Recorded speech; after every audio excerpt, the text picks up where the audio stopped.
So, 3IATLAS.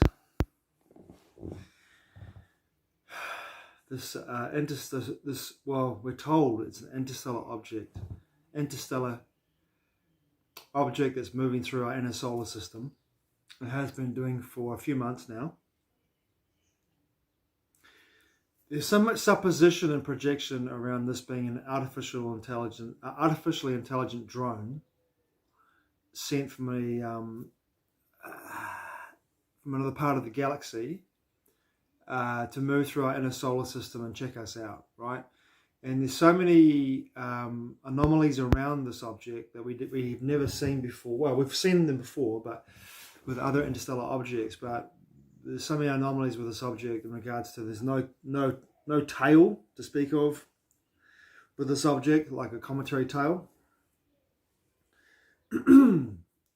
There's other number of factors in regards to that people talk about and muse about in regards to the fact that it's changed colour several times as well, which could have something to do with the composition of what it is, of course, as it electrically charges up and discharges itself too as it passes by luminaries and it gets closer to our sun. Because as you've seen all the work of Stefan Burns, if you follow Stefan Burns' work on YouTube, you'll see that when this object gets got closer and closer to the sun, there are enormous coronal mass ejections, sunspot activities, plasma waves, plasma discharges from the sun and from 3IATLAS towards the sun, like these two luminaries, these two conscious beings, super conscious beings. In my perception, and I'm not alone in that everything is conscious. So these super conscious beings were talking to each other in a way that we would not understand in regards to our verbal language. But through the electrical discharges, there was a communication happening between the two objects. And as more and more comets come into our inner solar system in this year, and there's certainly a lot of activity in the inner solar system that we're discovering, a lot of these cometary bodies coming into our inner solar system, including 3IATLAS. And then yesterday, Stefan Burns did a video on another object that's been discovered coming up into the orbits, the ecliptic plane, coming up into the ecliptic plane. Another object that has no discernible tail. And there's people like Avi Loeb, who Dark Journalist has got a great exposure on, in regards to where this individual comes from.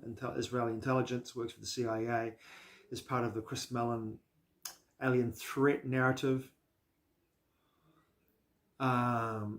Exposed these people for the whole idea of a sky threat, the whole idea of this.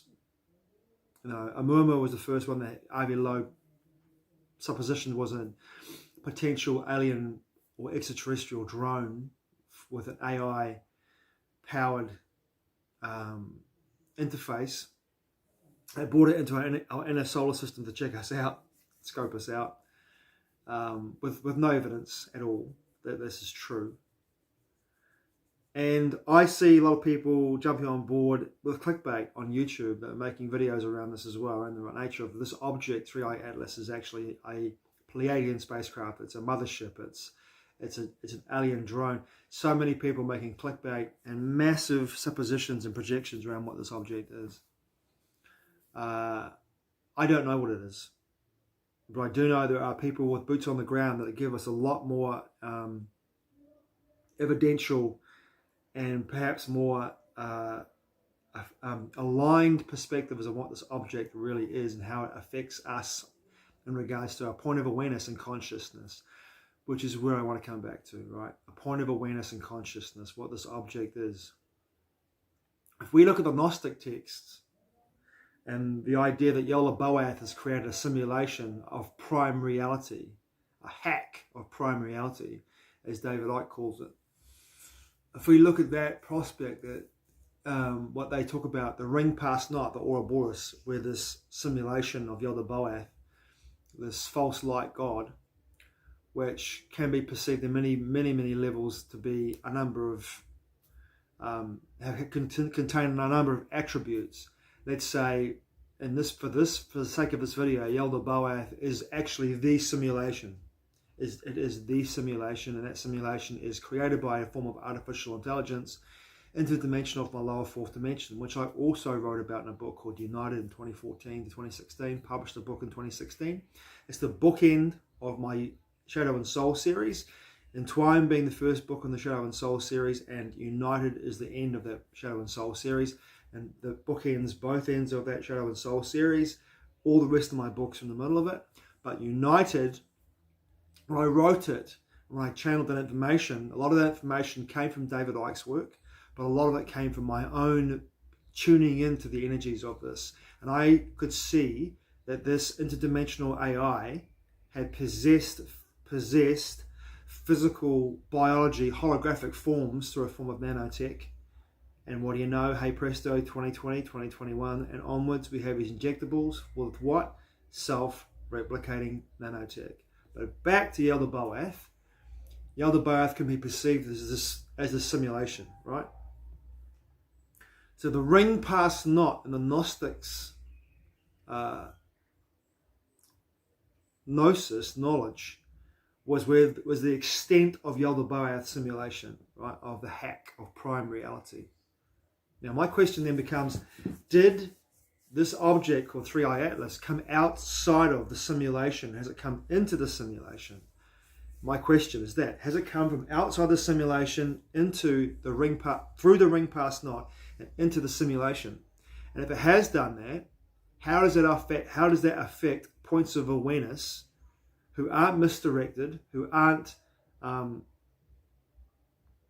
spellbound, who aren't asleep? Points of awareness that are awake, that are points of awareness that know that they are infinite consciousness. Points of awareness that know that they are all that is, ever has been, and ever will be. They're not their bodies, they're not their identities, they're not their job, they're not their experiences, they're not their sex, their gender, same thing. They're none of those attributes. They're just experiences. You know, they're just experiences. What they know they are is a point of awareness. I really love the work of David Icke with the reality trilogy, The Trap, The Dream, and The Reveal. Really powerful work, really amazing work, and the way that he perceives his version of truth, I can, with my discernment, align with a lot of what he says. So let's just say, for the sake of this video, that 3IATLAS is an object that's come from outside the ring past not, as Gnostics say, the extent or the boundary of the simulation. And this object has come into the simulation from outside of it. How is that affecting our consciousness, our points of awareness? I've only seen one individual with boots on the ground information around how that affects our consciousness and our point of awareness. And that's Athen Chiamenti, the true sidereal astrologer. A-T-H-E-N, Athen, C-H-I-M-E-N-T-I, Athen Chiamenti. Did a really good. I'll do a link on the description of Athen's video, and he gives a really good, for me and my discernment, a boots on the ground assessment of this object coming into the inner solar system and how it affects consciousness within the inner solar system, right? I'm talking about the luminaries, the planets, the luminaries, the stars, the super intelligent plasma beings, such as our sun and the stars within our solar system, within constellations, the planets, how it affects the planets, how it affects the moons, how it affects all of the luminaries, all of the planets, all of these objects in the holographic form, in the digital form, in the electrical form, because when this object if it came outside the ring past not, the extent of the simulation of Yaldabaoth simulation, when this object came from outside the extent of Yaldabaoth's simulation, and it came into the inner solar system, there was immediately an electrical conversation or electrical discourse happening between the planets, the object, other comets, cometary bodies, and our sun. Our sun's gone bananas since this object came into the simulation. So for me, my point of awareness, my consciousness says, with the electrical discharges between the sun and this object, and the changing frequency, light and sound, of 3IATLAS, this object called 3IATLAS, and of the sun and of the planets and the moons, all these electrical discharges and these electromagnetic discharges towards each other that are flowing between all these bodies, holographic. What does it mean, as above, so below, for us, those of us whose point of attention is that we're infinite awareness? How does that affect us? How does that affect our point of awareness in regards to being, especially if we're living in our moving and are totally living our existence, our perception from our heart vortex? How does that affect us?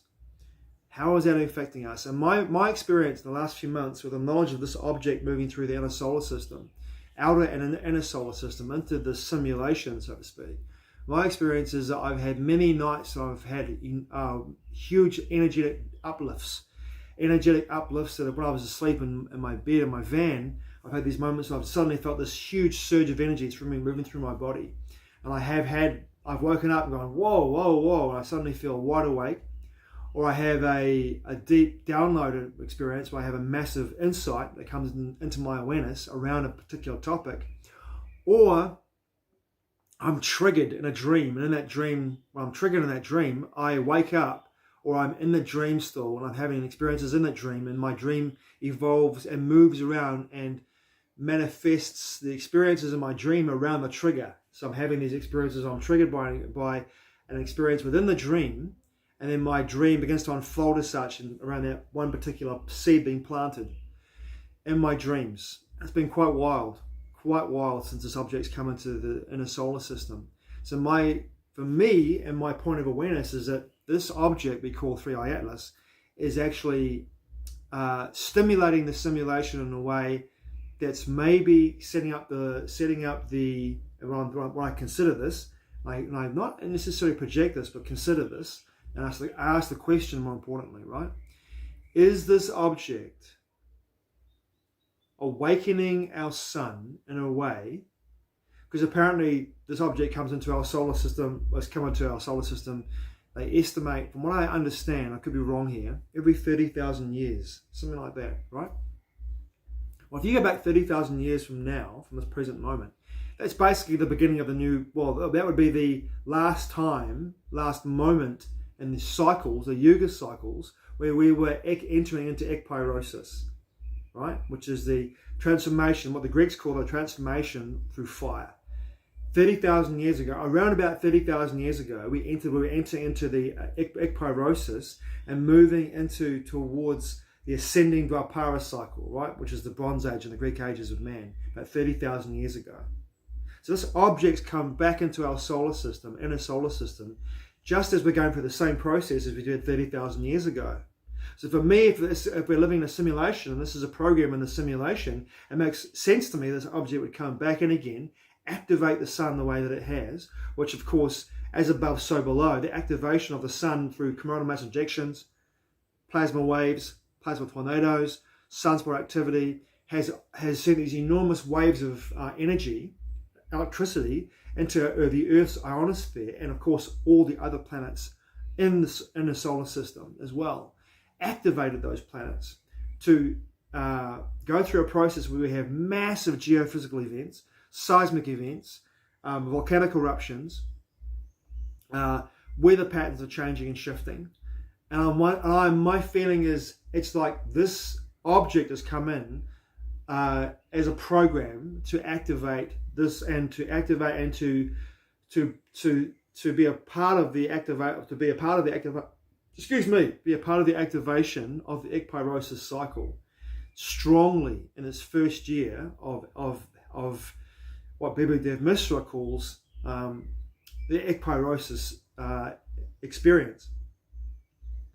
And if you read his book, Yuga Shift, he says the first 15 years, from 2025 to 2040, the events that will transpire, he's made it quite clear. I'm not going to go into what those events are, but in the book Yuga Shift, he talks about what he believes will transpire, what he perceives will transpire due to the historical record that we have written down from scholars and from scholars, historians, and from legends and myths, from the Vedic sciences, and from all other parts of the world. They have written down, or they have orally told stories about how this process begins and what happens in the first 15 years of that process. And I think my feeling is that this object that's come in from potentially outside the simulation has many attributes with its movements into the inner solar system.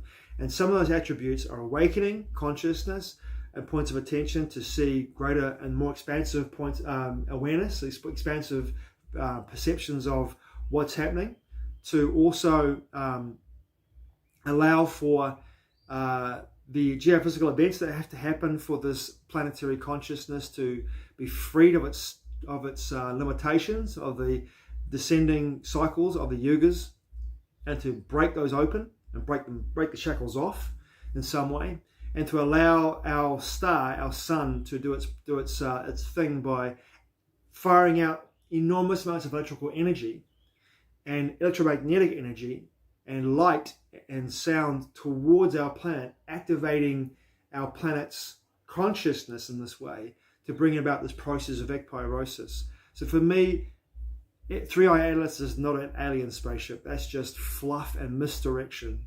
We need to look at it with the boots on the ground, and my perception, Athenchia Menti, true sidereal astrologer, look at it in that way. Look at the object in that way. And by doing that, we get a much more grounded perspective on what this object is and what it means to points of awareness who see themselves as being all that is, ever has been, and ever will be. Thanks for watching. I truly appreciate it. Matewa. I'll see you again soon.